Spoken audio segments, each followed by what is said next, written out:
Selamat siang mahasiswa semua, apa kabar? Apakah kalian sehat-sehat saja? Ya, semoga kalian semua sehat ya. Baiklah, pertemuan ke-14 ini akan membahas tentang gaya hidup masyarakat Indonesia. Apakah itu gaya hidup?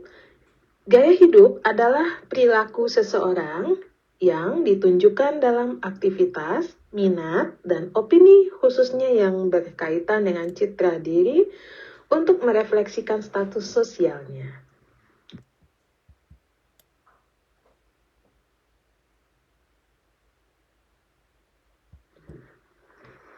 Lalu, bagaimanakah gaya hidup masyarakat Indonesia? Gaya hidup masyarakat Indonesia sangat beragam, karena masyarakat Indonesia berasal dari suku bangsa yang berbeda-beda. Namun, terdapat beberapa hal yang umum dilakukan oleh masyarakat Indonesia. Jadi, walaupun tidak sama gaya hidup antara satu masyarakat dengan masyarakat dari suku bangsa yang lain, tapi terdapat beberapa hal yang biasa dilakukan oleh pada umumnya orang Indonesia.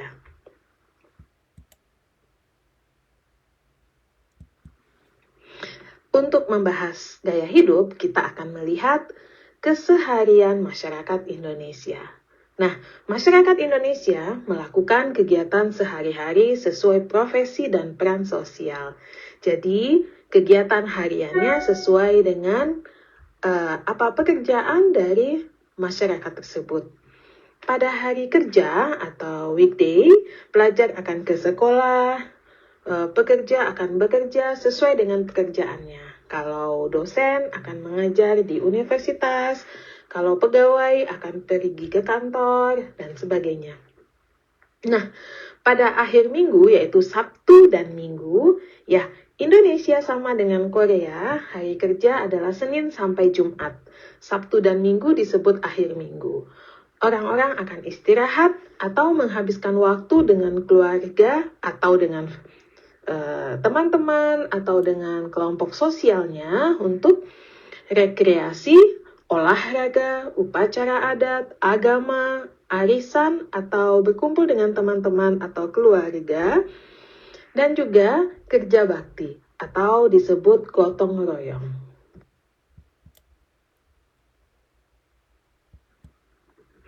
Pertama yaitu rekreasi. Masyarakat akan berekreasi dengan keluarga atau teman atau kelompok sosial ke tempat-tempat wisata. Nah, yang dimaksud dengan kelompok sosial bisa saja dengan kelompok kegiatan keagamaan atau mungkin dengan teman-teman sekolah pada zaman dahulu atau alumni, atau bisa juga dengan anggota tetap suatu tempat tinggal. Nah, misalnya di komplek perumahan, biasanya di Indonesia ada perkumpulan ibu-ibu atau bapak-bapak atau masyarakat pada umumnya yang disebut sebagai satu RT atau satu kelurahan. Biasanya, jika berada di satu tempat tinggal yang sama atau komplek perumahan yang sama, maka masyarakat akan membentuk suatu komunitas atau organisasi. Nah, pada akhir minggu mereka juga akan pergi rekreasi bersama-sama.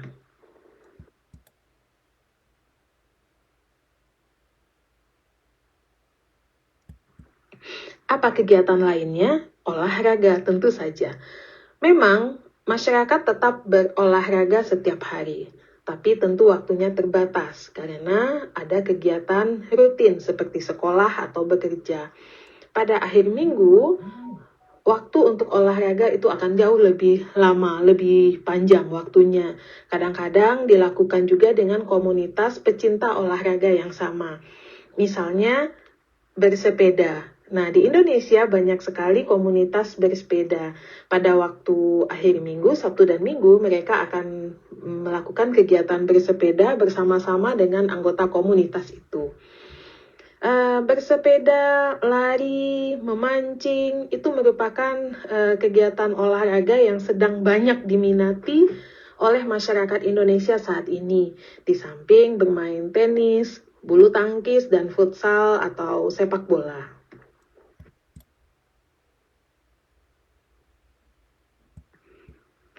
Lalu, pada akhir minggu, orang Indonesia juga akan mengikuti upacara adat.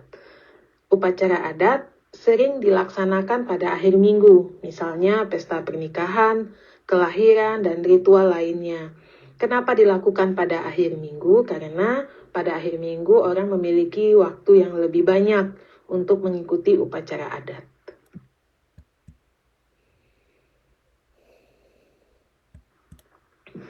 Selain upacara adat, kegiatan keagamaan itu juga banyak dilakukan pada hari Minggu.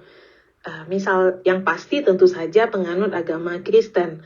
Mereka akan datang ke gereja pada hari Minggu untuk beribadah, yaitu untuk misa ya, misa Minggu bisa saja pagi, siang, sore hingga malam hari. Tidak hanya penganut agama Kristen memiliki kegiatan keagamaan pada hari Minggu, penganut agama Islam juga sering menjadikan hari Sabtu atau Minggu untuk melaksanakan kegiatan keagamaan, seperti untuk pertemuan Majelis Taklim. Majelis Taklim adalah organisasi keagamaan yang dibentuk untuk belajar agama Islam secara bersama-sama.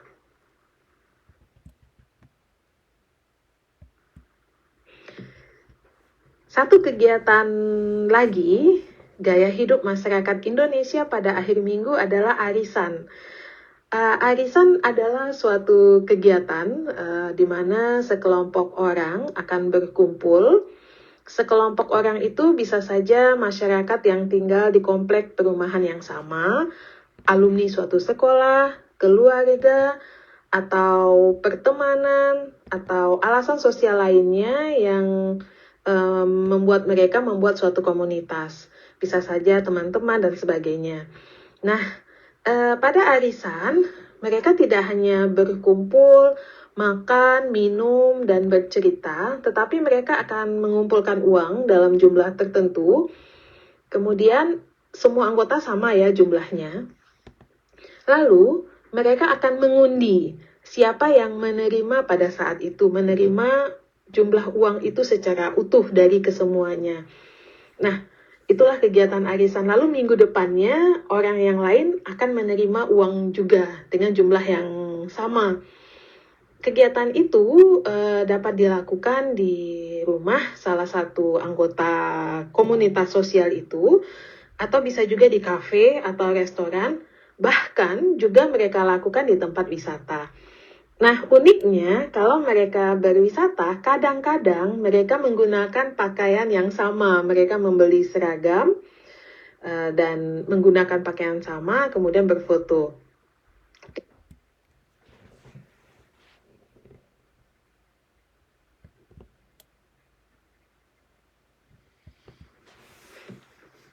Lalu kemudian ada satu lagi kegiatan rutin masyarakat Indonesia di akhir minggu, dan ini merupakan bagian dari kebudayaan Indonesia, yaitu kerja bakti atau disebut gotong royong. Apa itu gotong royong? Masyarakat akan bersama-sama melakukan kegiatan membersihkan lingkungan rumah atau lingkungan tempat ibadah atau fasilitas umum lainnya. Masyarakat bersama-sama membersihkannya. Kegiatan ini biasanya dilakukan pada Sabtu pagi atau Minggu pagi. Jadi tidak mengganggu aktivitas kegiatan akhir minggu yang lainnya yang biasanya dilakukan pada siang hingga malam. Uniknya pada saat gotong royong, bahkan makanan atau minuman yang disantap pada waktu gotong royong itu juga disediakan secara bersama oleh seluruh masyarakat tanpa ada kewajiban, tetapi biasanya semua masyarakat yang ikut gotong royong dengan senang hati juga akan membawa makanan dan minuman, lalu makan dan minum bersama setelah bekerja, seperti potluck party, tetapi mereka bukan pesta ya, mereka bekerja membersihkan lingkungan, kemudian bersosialisasi, dan tentu dengan demikian mereka semakin akrab satu sama lainnya.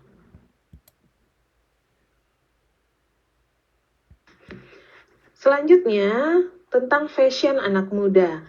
Bagaimana fashion anak muda di Indonesia? Jika dahulu sekitar 5 tahun yang lalu, fashion anak muda Indonesia itu sering melihat bagaimana fashion dunia barat, yaitu Amerika, Eropa.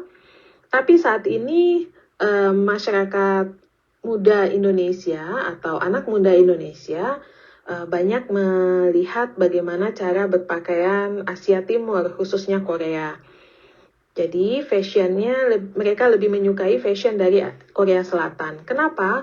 Ini adalah pengaruh dari K-pop, khususnya dari K-drama ya. Jadi K-drama itu mempengaruhi arah fashion anak muda Indonesia saat ini. Walaupun merek-merek dari Eropa dan Amerika masih disukai, masih merupakan merek yang paling dicari oleh anak muda Indonesia, tetapi gaya berpakaian dan selera mereka itu berkiblat ke Korea Selatan. Di samping merek-merek asing, merek-merek lokal juga disukai oleh anak muda Indonesia. Tentu saja karena pengaruh harga dan situasi ekonomi, tetapi juga karena ada kampanye-kampanye dari pemerintah dan dari anak muda untuk menggunakan produk lokal.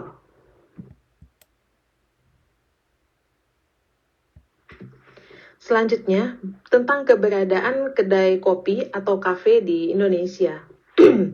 Saat ini, kedai kopi atau kafe itu menjadi tempat anak muda, bahkan orang dewasa juga, berkumpul untuk bersosialisasi, belajar, bekerja, dan pertemuan bisnis.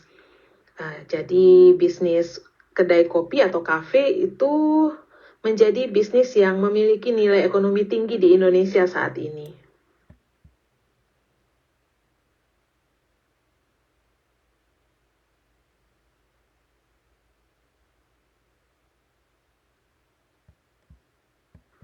Baiklah mahasiswa semua, itulah beberapa hal tentang gaya hidup di Indonesia saat ini. Apakah ada pertanyaan? Jika ada pertanyaan, kalian boleh bertanya melalui Kakao Talk dengan ID berikut ini.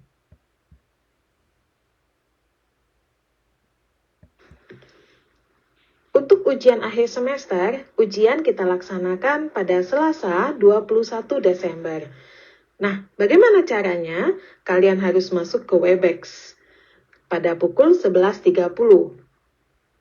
Lalu kita cek daftar hadir, kemudian kita mulai ujian pukul 11.35 melalui Ikhlas. Selama ujian, kamera harus hidup. Jadi, kalian tetap ada di Webex, saya bisa melihat kalian mengerjakan seluruh soal-soal tersebut.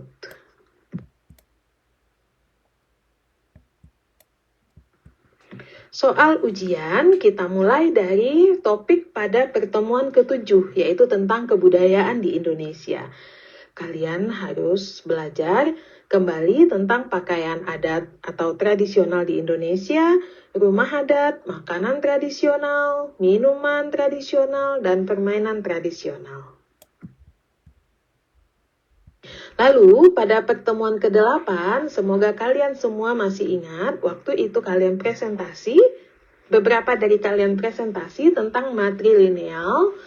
Nah, ini juga akan menjadi bagian dari soal ujian, yaitu sistem kekeluargaan di Indonesia, bagaimana upacara pernikahan dan upacara kematian di Indonesia.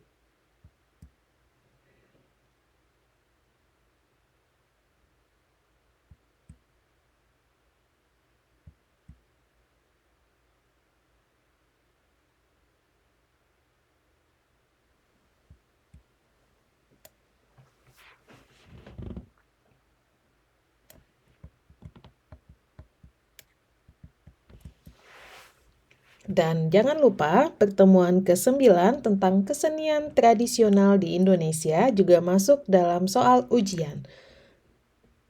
Ya, tentang seni patung, seni topeng, seni ukir, musik, tari, dan drama. Lalu pertemuan 10-11 juga tentang perekonomian di Indonesia. Sebagian besar dari kalian waktu itu juga presentasi bagaimana perekonomian di Indonesia. laju pertumbuhan perekonomian, pendapatan, hingga masalah perekonomian di Indonesia. Dan materi pertemuan 12 juga, yaitu sumber daya alam di Indonesia, saya jelaskan waktu itu. Semoga kalian semua ingat tentang minyak dan beberapa sumber daya alam dari Indonesia. Ingat, Indonesia merupakan negara dengan tingkat biodiversitas yang tinggi di dunia. Tidak Indonesia, itu di dunia. Jadi banyak sekali sumber daya alam yang ada di Indonesia. Apalagi Indonesia ada di titik pergerakan lempeng tektonik, sehingga banyak gunung berapi atau volcano, sehingga Indonesia kaya dengan mineral. Begitu juga dengan lautan Indonesia, sangat kaya dengan tumbuhan dan hewan laut, dan juga merupakan sumber mineral. Lalu pertemuan minggu lalu, yaitu tentang pariwisata di Indonesia, kita melihat tingkat kunjungan wisatawan mancanegara di Indonesia. Mancanegara masih ingat tentu, bukan? Mancanegara adalah wisatawan asing. Wisatawan mancanegara artinya turis internasional atau turis asing yang masuk ke Indonesia. Memang semenjak pandemi COVID, kunjungan wisatawan mancanegara sangat turun drastis karena banyaknya aturan sesuai dengan protokol kesehatan, yang mana banyak sekali negara-negara tidak dapat saling berkunjung untuk berwisata dalam rangka mencegah penyebaran penyakit akibat penyakit COVID-19. Lalu kemudian jenis pariwisata di Indonesia, wisata alam sangat banyak sekali di Indonesia karena Indonesia sangat luas, membentang dari barat ke timur, dan merupakan negara kepulauan sehingga kaya dengan wisata alam dan bahari. Bisa dapat berselancar atau surfing di Indonesia, lalu menyelam, melihat keindahan laut Indonesia. Lalu Indonesia kaya dengan budaya karena terdiri dari lebih dari 1.300 suku bangsa, sehingga Indonesia memiliki keanekaragaman budaya yang sangat banyak. Berkunjung ke berbeda provinsi, berbeda wilayah, maka kita akan mengalami budaya yang berbeda juga. Begitu juga dengan sejarah, misalnya Candi Borobudur, yaitu candi budaya yang terbesar di dunia. Kemudian wisata religius dan wisata kuliner di Indonesia sangat beragam sekali. Kemudian pertemuan 14 yang di awal pertemuan ini saya bahas, yaitu tentang gaya hidup masyarakat Indonesia yang sebenarnya juga berbeda satu sama lain dari satu provinsi dengan provinsi lain karena masyarakat berasal dari suku bangsa yang berbeda. Akan tetapi terdapat beberapa hal yang umum dilakukan, misalnya pada akhir minggu, seperti contoh tadi ada rekreasi, upacara keagamaan, upacara adat, hingga gotong royong dan arisan. Dan juga fashion anak muda Indonesia saat ini, kalau 5 tahun yang lalu dan sebelumnya itu mengikuti Eropa dan Amerika karena sangat berkembangnya film Hollywood. Namun sekarang anak muda Indonesia banyak meniru gaya atau mengikuti gaya dari Korea Selatan karena drama dari Korea sangat diminati masyarakat anak muda Indonesia. Baiklah, akhirnya sampai di akhir perkuliahan semester ini untuk kuliah seminar tentang Indonesia. Oke, akhirnya selamat ujian, semoga sukses, dan semoga kalian mendapatkan nilai yang terbaik. Sampai jumpa lagi di semester depan. Terima kasih.